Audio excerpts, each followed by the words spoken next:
ఏదేది రూపం ఉంటుందో దానికి ఆ రూపం అంటే ఎప్పుడు అది అణువు కంటే భిన్నమైతే రూపం వస్తుంది, కానీ అణువుగా ఉంటే రూపం ఉండదు కదా. ఏదేది రూపమో అది అణువయ్యేదానికి లేదు, ఏది అనుభవంగా ఉంటుందో దానికి రూపం ఉండేదానికి లేదు. రూపం ఉందంటే అణువు అనే దానికి అవకాశమే లేదు. రూపం ఉన్న వస్తువు ఇంద్రియ గోచరం అవుతుందా కాదా? ఇప్పుడు మా బ్రహ్మానికి రూపం లేదు, ఇంద్రియ గోచరం కాదు.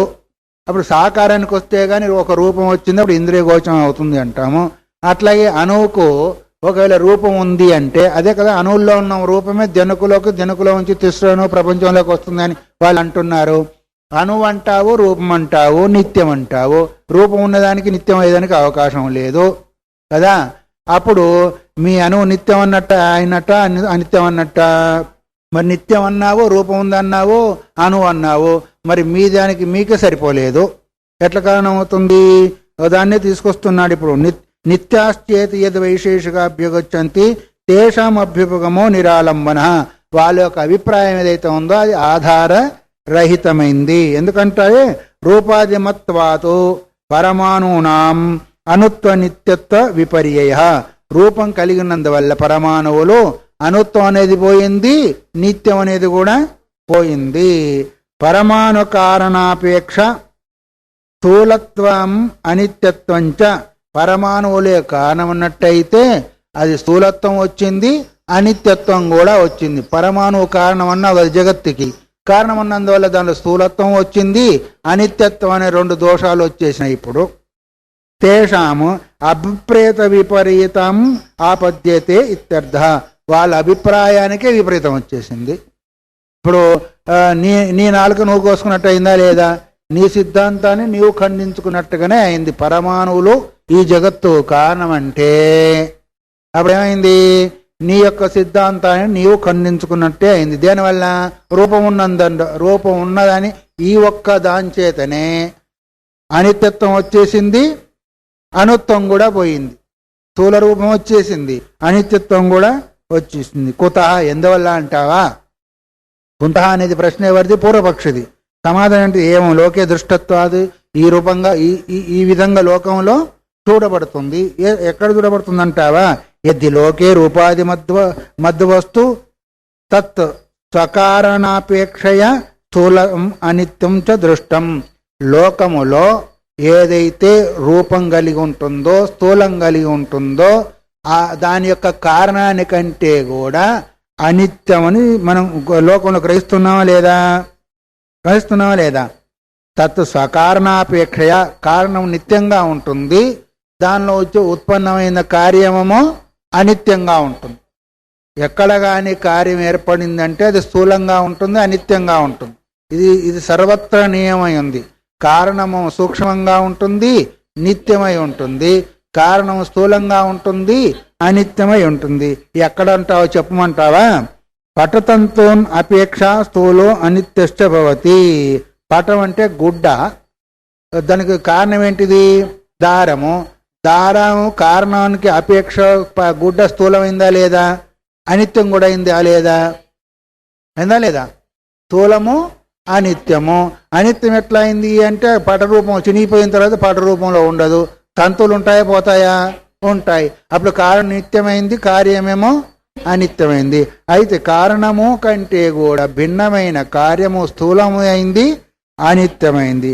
తర్వాత తంతువులకు కారణం ఏంటిది? తంతులకు కారణం లేకుండా ఉంటుందా ఏంటి? ఉంది కదా. ఇప్పుడు అది కూడా కారణమా కాదా? అది కూడా కార్యమే. తంతువులు కూడా కార్యమే.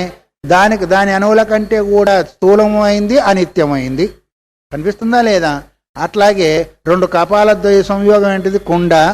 ఆ కుండ ఏమో స్థూలమైంది, పగిలిపోతే అనిత్యమైంది. కపాలద్వయం ఉందా లేదా? ఉంది. మళ్ళీ అణువులను చూసినట్టయితే ఇది స్థూలం అవుతుంది, అనిత్యం కూడా అవుతుంది.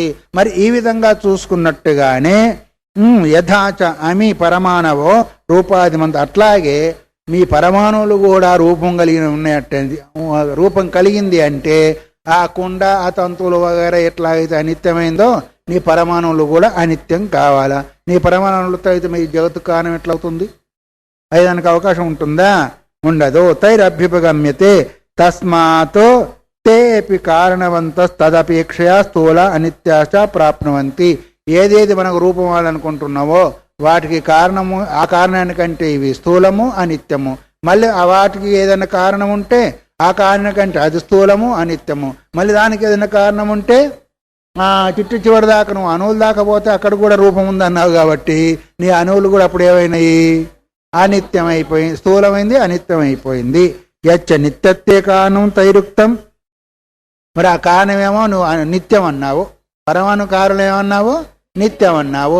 ఇప్పుడు నువ్వు చెప్పిన ప్రకారం అయితేనేమో అనిత్యం అయిపోయింది. ఇది ఎందా తద్ అకారణవన్ నిత్యం, తద్ అకారణవత్ నిత్యం అని వైశేషిక సూత్రంలో. ఇది తదప్యేమం తత్ తతి అనుషు నా సంభవతి ఉక్తేన ప్రకారేణ అనునామపి కారణత్వోపపత్తే. సత్ తత్ అకారణవన్ నిత్యం అనేది వైశేషిక సూత్రం. అకారణవత్ తత్ ఏదైతే ఉందో కారణానికి భిన్నమై ఉండి నిత్యమై ఉంటుంది అనేది వాళ్ళ యొక్క అభిప్రాయము. దాని ప్రకారంగా ఏంటి అంటే తదప్యేవం తతి అనుషు నా సంభవతి, ఈ సూత్రం ఏదైతే ఉందో మీ అణువులలోనే ప్రవర్తించడానికి అవకాశము లేదు. ఎందుకంటే ఉక్తైన ప్రకారేణ అణూనామపి కారణవత్వోపపత్తే, ఉన్న అణువులు కూడా పూర్వం చెప్పిన ప్రకారంగా వేరే కారణం కలిగి ఉండాలా, ఎందుకంటే రూపం కలిగి ఉంది కాబట్టి. అప్పుడు ఈ సూత్రం కూడా అందులో ప్రవర్తించేదానికి అవకాశము లేదు అన్నప్పుడు ఏమైంది? అప్పుడు మీరు చెప్పిన ప్రకారము మీ సిద్ధాంతానికి భంగం కలిగింది. ఇప్పుడు అణువులు ప్రపంచానికి కారణమయ్యేదానికి అవకాశము లేదు అందా. తర్వాత యదపి నిత్యత్వం ద్వితీయం కారణముక్తం, దానికి అనిత్యమితి చ విశేషత ప్రతిషేధాభావ. ఇది వైశేషిక సూత్రం. యదపి పూర్వంలో నిత్యత్వే ద్వితీయం కారణముక్తం, అది నిత్యత్వమైన దానికి అణువు నిత్యత్వం అంటాం కదా, దానికి వేరే కారణమై ఉంది, ఇంకోటి వేరే కారణము అని ఒకవేళ అంటావేమో. అణువు నిత్యం అన్నారు కదా వాళ్ళు, ఆ నిత్యత్వానికి వేరే కారణం అవుతుంది అని ఒకవేళ నువ్వు అన్నట్టయితే ఆ కారణం ఏదో తెలియాలి కదా. అనిత్యమితి చ విశేషత ప్రతిషేధ భావ అని. అనిత్యమితి చ విశేషత ప్రతిషేధ అభావ. నిత్యత్వం ఏదైతే ఉందో దానికి ప్రతిషేధం యొక్క అభావం ఉన్నందువల్ల దానికి భిన్నత్వం వచ్చేదని అవకాశం లేదని అంటావా? తదపి నా అవశ్యం పరమాణునాం నిత్యత్వం సాధయతి.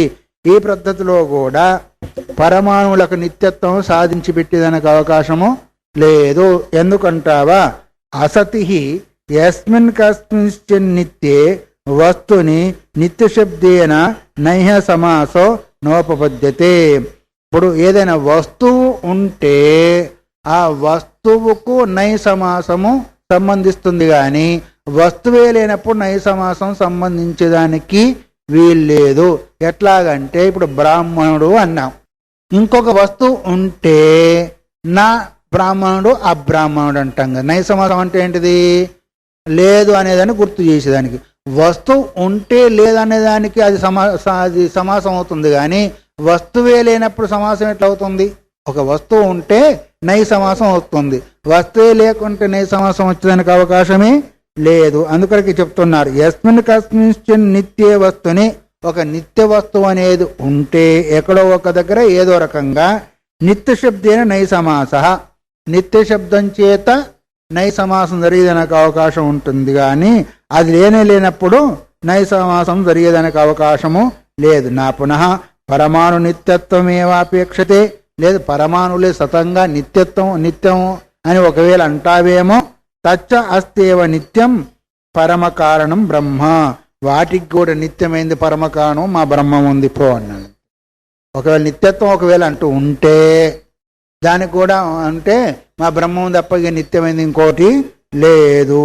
నచ శబ్దార్థ వ్యవహార మాత్రేన కసచిదర్థస్య ప్రసిద్ధిర్భవతి.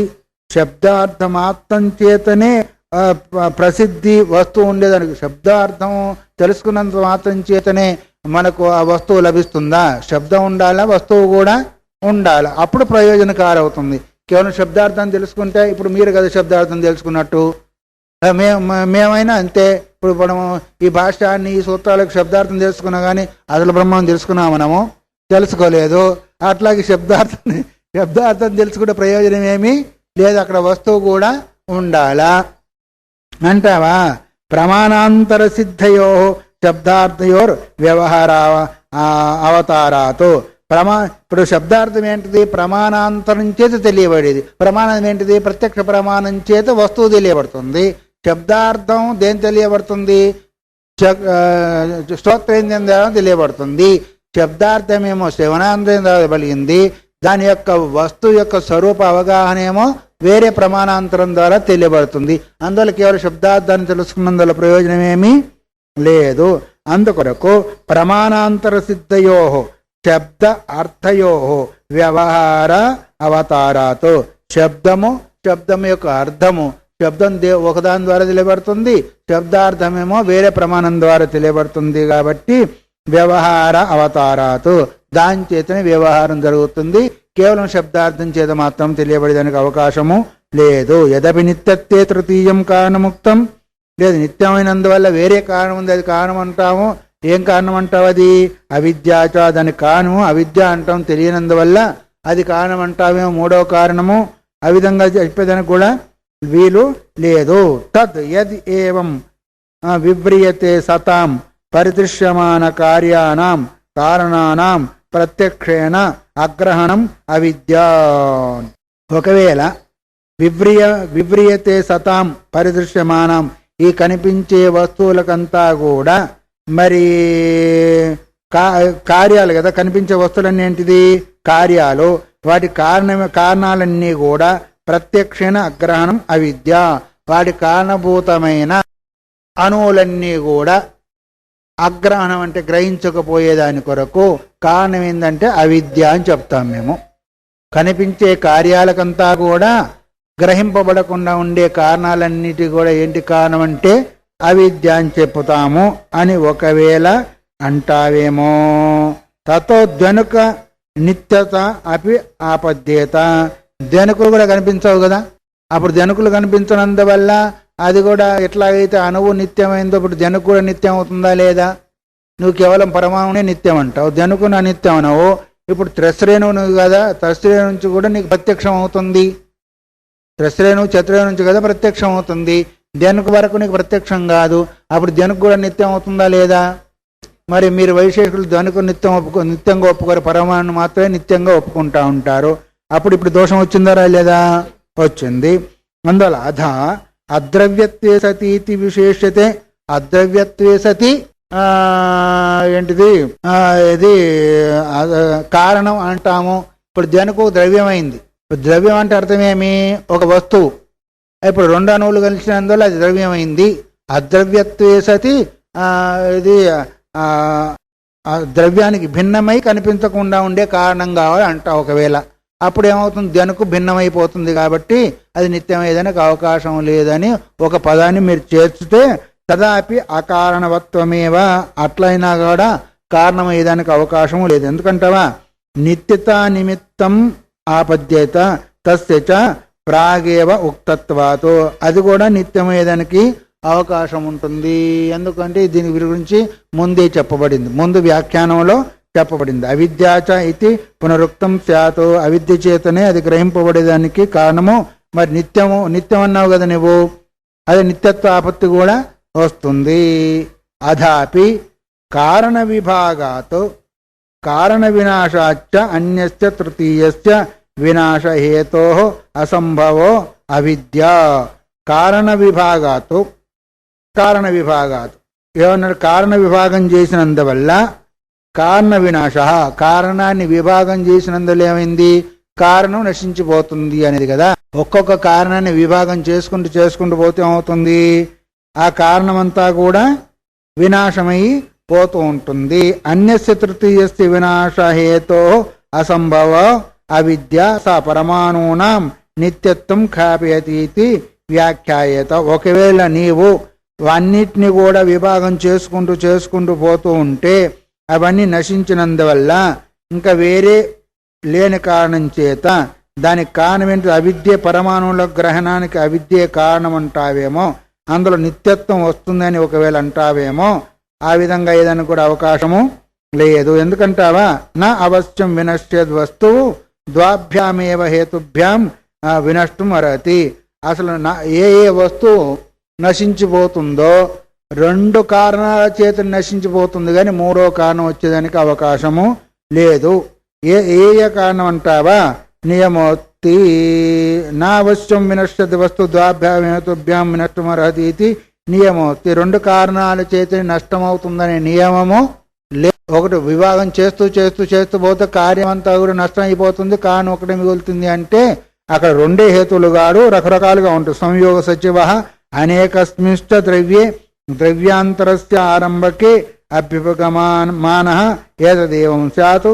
సంయోగ సచివం అంటే అర్థమేమి? రెండిటి యొక్క వస్తువుల సంయోగం చేత ఒక వస్తువు పుడుతోంది, వియోగం చేత ఆ వస్తువు నశించిపోతుంది. సంయోగం చేతను ఉత్పన్నం అవుతుంది, వియోగం చేతను వినాశము అవుతుంది. అనేకస్మిన్ ద్రవ్యే అనేక ద్రవ్యాలలో సంయోగం కలిగినందువల్ల ద్రవ్యాంతరస్య ఆరంభకే అభ్యుపగమ్యమాన ఏతదేవం స్యాత్. అనేక ద్రవ్యాలు కలిసి ఒక ద్రవ్యం ఏర్పడుతుంది అనే దగ్గర మాత్రమే నువ్వు చెప్పేది వర్తిస్తుంది. అక్కడ అది నీ సిద్ధాంతంలో. మా సిద్ధాంతంలో అనేక ద్రవ్యాలు కలిసి ఒక వస్తువును ఉత్పన్నం చేస్తుందని మేము చెప్పడం లేదు కదా. అక్కడ ఏమవుతుంది అంటే విభాగం చేత వినాశం అవుతుందని చెప్పేదానికి అవకాశం ఉంటుంది. అసలు మేము ఆ పద్ధతిని అంగీకరించడం లేదు. నువ్వు అంగీకరిస్తే అంగీకరించవచ్చు. యదాతు అపాస్త విశేషం సామాన్యాత్మకం కారణం విశేషవద్ అవస్థాంతరం ఆపద్యమానం ఆరంభకం అభ్యుపగమ్యతే తదా ఘృతకాఠిన్య విలయనవత్ మూర్తావస్థా విలయనేనాపి వినాశో ఉపపద్యతే. ఈ విధంగా మనం మీరు భావించినట్టుగా చెప్పినట్టయితే యదాతో అపాస్త విశేషం సామాన్యాత్మకం. అపాస్త విశేషకం అంటే ఏంటిది? విశేష రూపం పోయింది, సామాన్య రూపం వస్తే ఆ వస్తువు నశించినట్టు అవుతుంది కదా. విశేష రూపం పోయి సామాన్య అవస్థకు వచ్చింది అనుకోండి, ఆ వస్తువు ఉన్నట్ట పోయినట్ట? ఇప్పుడు మీరు వాళ్ళు చెప్పిన ప్రకారం పోయినట్టుగానే. కానీ విశేషవద్ అవస్థాంతరం ఆపద్యమానం ఆరంభకం అభ్యుపగమ్యతే. అది విశేష వస్తువు ఇంకో రూపంగా చెందినట్టయితేనేమో అది ఆరంభకం అంటాము. సామాన్య రూపానికి వచ్చినట్టయితే దాన్ని మీరు నశించిపోయింది అంటారు. అయితే మరి అది అంతటా మీకు అవుతుందా? ఇప్పుడు ఘృతం ఉంది, కఠినావస్థలు ఏంది అన్నావు, దాన్ని వెన్న అన్నావు. దాన్ని మార్పు చెందితే ఏమన్నావు? నెయ్యి అన్నావు. ఇంక లేదు, ఘృతము గడ్డగట్టినప్పుడు ఏముంది? ఒక రూపంలో ఉంది. కరిగినప్పుడు వెన్నను వదిలిపెట్టండి. ఇప్పుడు శీతాకాలం వచ్చింది, అది గడ్డగట్టినప్పుడు ఘనీభూతం అయింది. అదే నిప్పు మీద పెడితే ఏమైంది? అయింది. అది ఇప్పుడు అది నెయ్యి అంటామా కాదంటామా? ఘనీభవించినప్పుడు నెయ్యిను, కరిగినప్పుడు నెయ్యి అనకుండా ఉంటామా? ఇప్పుడు అక్కడ ఘనీభవించినప్పుడు నెయ్యి ఉంది, కరిగినప్పుడు నెయ్యి నశించిపోయింది అంటామా? అయ్యేదానికి అవకాశం లేదు కదా. అప్పుడు నీ నియమం ఏమైంది? నీ నియమం పోయిందా ఉందా? పోయింది. విలయనవత్ మూర్తి అవస్థ విలయనేనాపి వినాశ ఉపద్యతే. మూర్తి నశించిపోతే సమస్తం నశించిపోయినట్టుగానే అవ్వుకోవాలా. ఇప్పుడు ఒక ఆకారం నష్టమైపోతే వస్తువు మొత్తం పోయినట్టేనా? లేదు. తస్మాత్ రూపాదిమత్వాత్ స్యాద్ అభిప్రేత విపర్యయ పరమాణునాం. రూపాలు కలిగినందువల్ల మీ ఏ అభిప్రాయం చేత పరమాణువులు ఈ జగత్తు కారణమన్నారో ఆ అభిప్రాయమే ఇప్పుడు పోయింది, అది నష్టమైపోయింది. మీరు అనుకున్న దానికి విపర్యమైందే కానీ సమంజసము కాలేదు. తస్మాత్ అనుపపన్న పరమాణు కారణవాద.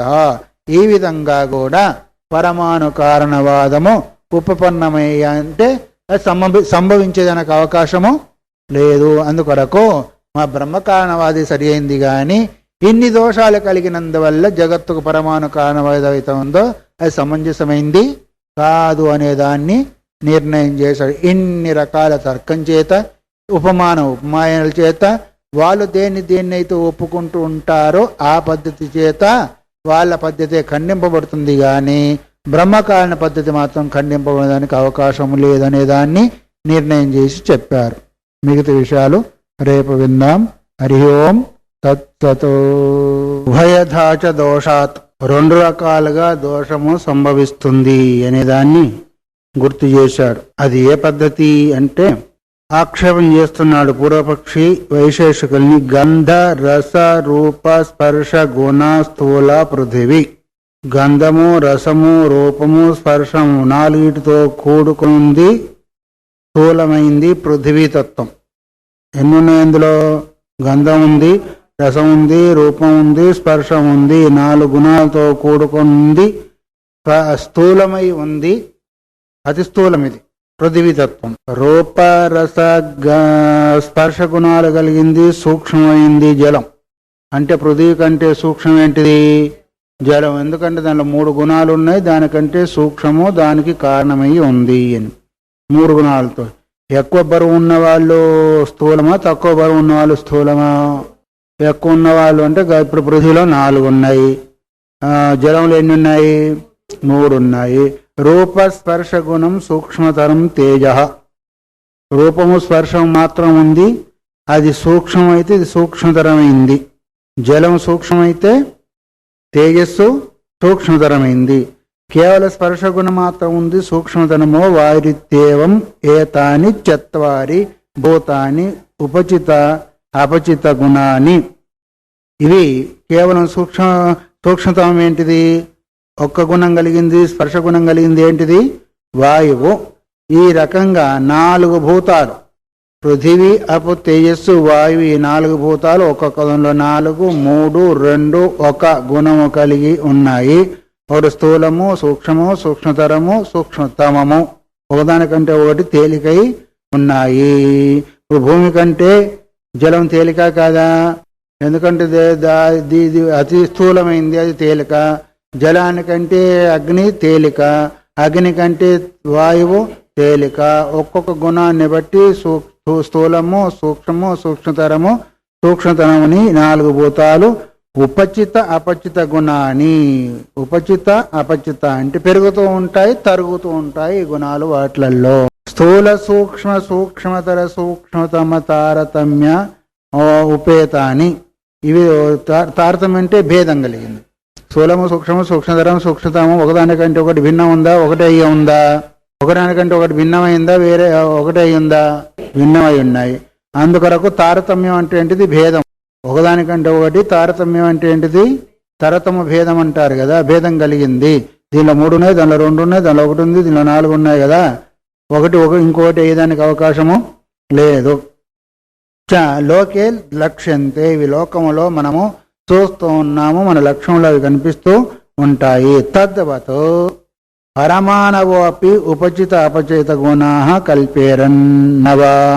అట్లాగే పరమాణువులలో కూడా హెచ్చు తగ్గులు కలిగిన వాటిగా కల్పించాలా కల్పించకూడదా అనేది ఉత్తరపక్షి యొక్క ప్రశ్న. ఎట్లా అయితే స్థూలభూతాలలో 1, 2, 3, 4 గుణాలు ఉండి పెరుగుతూ తరుగుతూ ఉంటాయో, అలాగే పరమాణువులలో కూడా, పరమాణువులతో కూడా తయారైంది అంటారు కదా వీళ్ళు, పరమాణువులలో కూడా ఆ గుణాలు కలిగి అవి కూడా హెచ్చు తగ్గులు కలిగి ఉపచిత అపచయమయ్యేటిగా కల్పించగలుగుతామా లేదా అని ప్రశ్న వేశాడు. అప్పుడు ఉభయతాపి దోషానుపసంగో అపరిహార్య ఏవ స్యాత్. ఉభయత అంటే దాన్ని మనం ఉపచయము అపచయము, ఉపచయ అపచయ కలిగిందన్నా, మరి తరతము భేదం కలిగింది అన్నా, 2 రకాల్లో కూడా ఏమొస్తుంది అంటే దోషమే వస్తుంది, కానీ దోష పరిహారము కాదు. ఎట్లాగా? కల్ప్యమానే తావద్ ఉపచితాపచిత గుణత్వ ఉపచిత గుణానాం మూర్తి ఉపచయాద్ అపరమాణుత్వ ప్రసంగ. ఇప్పుడు ఉపచయ అపజయము, ఉపజయం కల్పిద్దామంటే ఒక దోషం వస్తుంది, ఉపచయాపచయము కల్పించకపోతామంటే అట్లా కూడా దోషం వస్తుంది. కల్ప్యమానే ఉపచయాపచయ భావాన్ని ఒకవేళ కల్పించందులో ఎట్లా దోషం వస్తుందంటే ఉపచిత అపచిత గుణత్వ ఉపచిత గుణానాం మూర్తి ఉపచయాదు. ఈ ఉపచిత అపచిత గుణాలు దేనిలో ఉంటాయి అంటే స్థూల రూపంలో ఉంటాయి, కానీ సూక్ష్మ రూపంలో ఉండవు. ఉపచిత గుణానాం మూర్తి ఉపచయాదు అపరమాణుత్వ ప్రసంగ. ఉపచయ అపచయం కలుగుతుంది అంటే పరమాణుత్వం అనే భావమే పోతుంది. ఎందుకంటే పరమాణువులో మూర్తంలో ఉపచయ అపచయ భావం ఉంటుంది, కానీ పరమాణువులో ఉపచయ అపచయ భావము ఉండదు. పరమాణువులో కూడా ఉపచయ అపచయ భావం ఉంది అంటే అది మూర్తి రూపం చెప్పబడుతుంది. మూర్తి రూపం చెప్పబడితే అణుత్వం అనే భావం కూడా పోతుంది, ఉండదు. నచ అంతరేనాపి మూర్తి ఉపచయం గుణాపచయ భవితమితి ఉచ్యేత కార్యేషు భూతేషు గుణ ఉపచయ అపచయ మూర్తి ఉపచయ అపచయ దర్శనాతు. ఒకవేళ అంతరేనా అంటే ఆ మూర్తిత్వం లేకపోయినప్పటికీ మూర్తి ఉపచయం గుణాపచయో భవతి ఇత్యుచ్చేత నచ ఉచ్చేత. అది మూర్తి కాదు కాబట్టి దానిలో ఉపచయ అపచయ భావం ఉండదని ఒకవేళ చెప్తే కార్యేషు భూతేషు గుణోపచయ మూర్తి ఉపచయ దర్శనాతో. ఏదేది కార్యం ఉంటుందో అది మూర్తి రూపంలో ఉంటుంది, ఏదేది మూర్తి రూపంలో ఉంటుందో దానిలో ఉపచయ అపచయ భావం అనేది లోకంలో మనకి కనిపిస్తూ ఉంటుంది. కాబట్టి ఒకవేళ ఉపచయ అపచయ భావం మేము కల్పించినట్టు దోషం వస్తుంటే మేము కల్పించమని ఒకవేళ అంటావేమో. సో ఉపచిత అపచిత గుణత్వే పరమాణుత్వ సామ్య ప్రసిద్ధయే ఏది తావత్ సర్వ ఏకే గుణ ఏవ కల్పేరన్ తేజస్వి స్పర్శస్య ఉపలబ్ధిర్న స్యాత్. ఉపచయ అపచయ భావం లేదు, అవి ఏకరూపంలోనే ఉంటాయి అని ఒకవేళ అంటే, ఏకరూపంలో ఉంటే ఒకే గుణం కలిగి ఉండాలి. అప్పుడు ఒకే గుణం కలిగి ఉన్నట్టయితే అయితే స్పర్శ గుణమైనా ఉండాలా, లేదు గంధగుణమైనా ఉండాలా, లేదు రూపగుణమైనా ఉండాలా, లేదు ఇంకోటి ఏంటిది రసగుణమైనా ఉండాలి. అట్లా చేసినట్టయితే తేజ పరమాణువు లోపల ఇంకా రూపగుణము కనిపించదు, లేదు జల పరిమాణంలో రసగుణము కనిపించదు. ఈ విధంగా కూడా దోషం వచ్చేదానికి అవకాశము ఉంటుంది. అదే చెప్తున్నారు.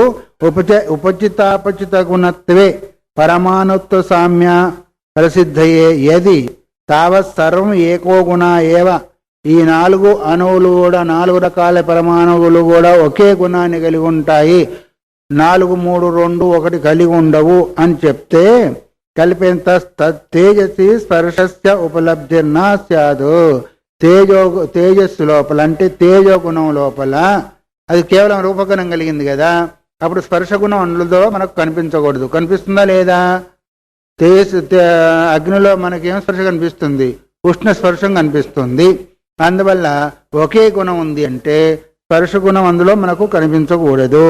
అప్సు రూపస్పర్శయో పృథివ్యాంచ రసరూపస్పర్శానాం కారణగుణ పూరకత్వాతో కార్యగుణానాం.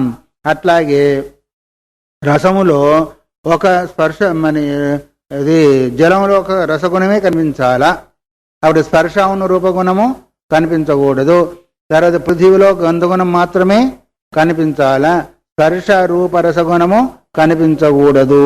అవి కనిపిస్తున్నాయా లేవో మనకి? కనిపిస్తున్నాయి.